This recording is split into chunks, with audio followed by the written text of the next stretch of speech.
ಸರ್ಕಾರ, ವಸತಿ ಇಲಾಖೆ, ಕರ್ನಾಟಕ ಕೊಳ್ಳಿಗೇರಿ ಅಭಿವೃದ್ಧಿ ಮಂಡಳಿ, ಪ್ರಧಾನಮಂತ್ರಿ ಆವಾಸ್ ಯೋಜನೆ, ಸರ್ವರಿಗೂ ಸೂರು ಯೋಜನೆಯಡಿ 500 ಮನೆಗಳ ಪೈಕಿ 100 ಮನೆಗಳ ಲೋಕಾರ್ಪಣೆ ಕಾರ್ಯಕ್ರಮ ಹುಮ್ನಾಬಾದ್ ಹೊರವಲಯದ ಹಣಕುಣಿ ರಸ್ತೆಯಲ್ಲಿ ನಡೆಯಿತು. ಕಾರ್ಯಕ್ರಮದ ಅಧ್ಯಕ್ಷತೆ ಶಾಸಕ ಸಿದ್ದು ಪಾಟೀಲ್ ವಹಿಸಿದರು. ಮುಖ್ಯ ಅತಿಥಿಗಳಾಗಿ ವಿಧಾನ ಪರಿಷತ್ ಸದಸ್ಯ ಡಾಕ್ಟರ್ ಚಂದ್ರಶೇಖರ್ ಪಾಟೀಲ್, ಕಾರ್ಯಪಾಲಕ ಅಭಿಯಂತರು ಎಂಎ ಕಯೂಂ, ಸಹಾಯಕ ಕಾರ್ಯಪಾಲಕ ಅಭಿಯಂತರು ಶ್ರೀಧರ್ ಸರವಾಡ ಸೇರಿದಂತೆ ಫಲಾನುಭವಿಗಳು ಹಾಗೂ ಸಾರ್ವಜನಿಕರು ಉಪಸ್ಥಿತರಿದ್ದರು. ಪ್ರಧಾನ ಮಂತ್ರಿ ಆವಾಸ್ ಯೋಜನೆ ಅಡಿಯಲ್ಲಿ ಇಂದು ಹುಮ್ನಾಬಾದ್ನಲ್ಲಿ 100 ಮನೆಗಳ ಈ ಒಂದು ಉದ್ಘಾಟನೆಯ ಕಾರ್ಯಕ್ರಮ. ಈ ಒಂದು ಕಾರ್ಯಕ್ರಮದಲ್ಲಿ ಮುಖ್ಯ ಅತಿಥಿಗಳಾಗಿ ಆಗಮಿಸಿದಂತ MLCಗಳಾದಂಥ ಡಾಕ್ಟರ್ ಚಂದ್ರಶೇಖರ್ ಪಾಟೀಲ್ ಅವರೇ ಹಾಗೂ ಈ ಒಂದು ಕೊಳಗೇರಿ ಅಭಿವೃದ್ಧಿ ಮಂಡಳಿಯ ಅವರೇ, AW ಅವರೇ ಮತ್ತು ಸಂಬಂಧಪಟ್ಟ ಇಲಾಖೆಯ ಅಧಿಕಾರಿಗಳೇ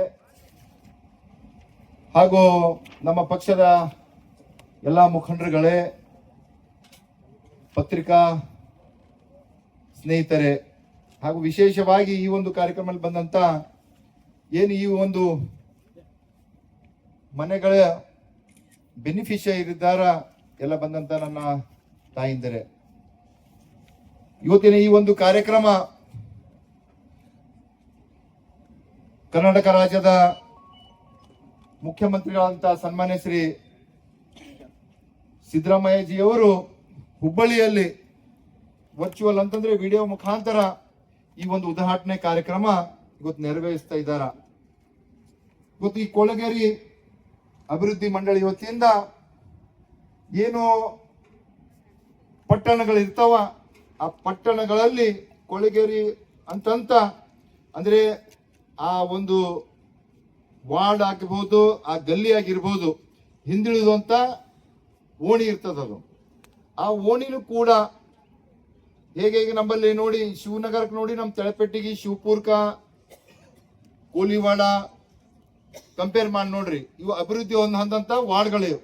ಅವು ಬ್ಯಾಕ್ವರ್ಡ್ ಇರತಂತ ವಾರ್ಡ್ಗಳಿಗೆ ನಾವು ಸ್ಲಮ್ ಬೋರ್ಡ್ ನಲ್ಲಿ ಇವತ್ತು ನೋಡ್ತೇವೆ. ನಮ್ಮ ಹುಮ್ನಾಬಾದ್ ನಲ್ಲಿ ಕೂಡ ಸುಮಾರು 7 ಗಲ್ಲಿಗಳು ಈ ಒಂದು ಸ್ಲಮ್ ನಲ್ಲಿ ಬರ್ತಾವ.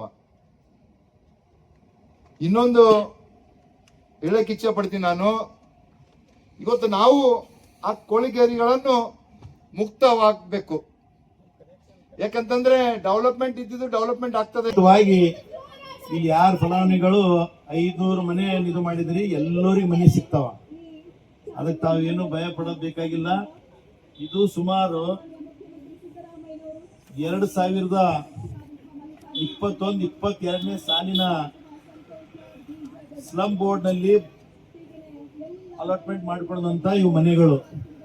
ಅವಾಗ ಮಾಜಿ ಸಚಿವರಾದ ಸನ್ಮಾನ್ಯ ಶ್ರೀ ರಾಜಶೇಖರ್ ಪಾಟೀಲ್ ಅವರ ಅವಧಿಯಲ್ಲಿ ಇವು ಮನೆಗಳನ್ನು 500 ಮನೆಗಳನ್ನು ಮಾನ್ಯ ಮಂತ್ರಿಗಳ ಹತ್ರ ಹೋಗಿ ರಿಕ್ವೆಸ್ಟ್ ಮಾಡಿ, ನಾವು ಹುಮ್ನಾಬಾದ್ ಒಂದು ಚುಡುಗುಪ್ಪ ತಾಲೂಕಕ್ಕ ಸಾಕಷ್ಟು ಮನೆಗಳು ಬೇಕು ಅಂತ ಹೇಳಿ ಅವ್ರು ಮನವರಿಸಿ, ಇಲ್ಲ ರಾಜಶೇಖರ್ ಪಾಟೀಲ್ ಇಷ್ಟು ಮನೆ ಕೊಡ್ಲಾಕ್ ಆಗಲ್ಲ ಅಂದ್ರು. ಇಲ್ಲ ಸರ್, ನಮ್ಮ ಹತ್ರ ಬಹಳಷ್ಟು ಜನರಿಗೆ ಬಡ ಜನರಿದ್ದಾರ ಅಂತ ಹೇಳಿ ಹಠ ಹಿಡಿದು ಮನವರಿಸಿ ಇಲ್ಲೊಂದು 500 ಮನೆಗಳು, ಚುಡುಗುಪ್ಪಕ್ಕೆ ಒಂದು 500 ಮನೆಗಳನ್ನು ಮಂಜೂರಿ ಮಾಡ್ಕೊಂಡು ತಂದಿದ್ದಾರೆ. 541 ಚುಡುಪದಲ್ಲಿ, ಇಲ್ಲಿ 500. ಇದರ ಅಂದಾಜು 30 ಕೋಟಿ ರೂಪಾಯಿ ಅಂದಾಜು. ಇದರಲ್ಲಿ ಹೆಂಗಿದೆ ಅಂದ್ರ ₹1,000 ಒಂದು ಮನೆ. ಅದರಲ್ಲಿ ಏನಿದೆ, ಕೇಂದ್ರ ಸರ್ಕಾರ 1,50,50,000 ಅನುದಾನ ಕೊಡ್ತು ಕೇಂದ್ರ ಸರ್ಕಾರ. ಆಯ್ತಾ? ಅದು ಆಗಿನ ಮೇಲೆ ರಾಜ್ಯ SC